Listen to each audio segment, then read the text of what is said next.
আপোনালোকে নিশ্চয় সুপাৰ 30 সিনেমাখন চাইছে তাত এটা ডায়লগে আমাৰ মনোযোগ আকৰ্ষণ কৰে আৰু সেই ডায়লগটো কি বাৰু সেই ডায়লগটো হল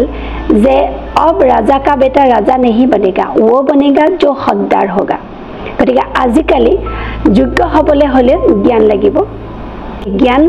নহলে সেই যোগ্যতা অৰ্জন কৰাটো বৰ্তমান সময়ত কঠিন আৰু এই ক্ষেত্ৰত বিভিন্নজন পণ্ডিতে বিভিন্ন ধৰণে কথা কৈছে তাৰ ভিতৰত আমেৰিকাৰ এজন সমাজবিদ এলভিন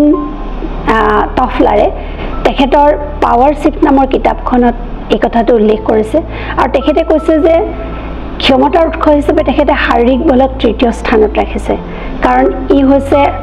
নেতিবাচক আৰু ই ধ্বংসাত্মক গতিকে অতি বেছি প্ৰয়োগ কৰিব গলে ই মূল উদ্দেশ্যক বিকৃত কৰিব পাৰে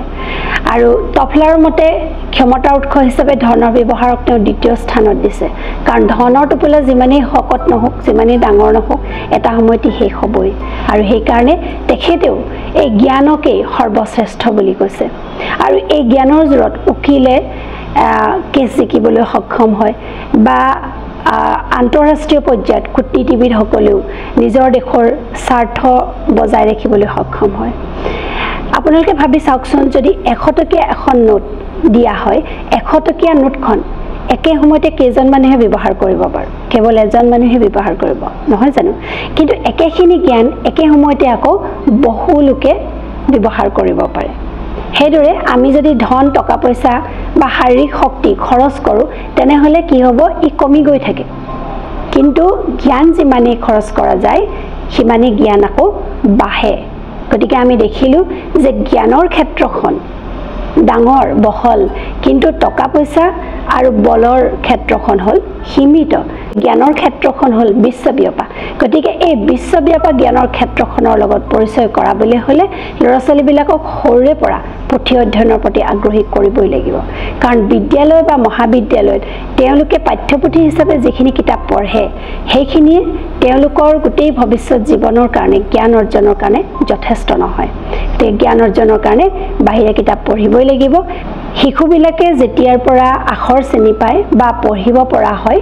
তেতিয়াৰে পৰাই তেওঁলোকক বাহিৰা কিতাপৰ লগত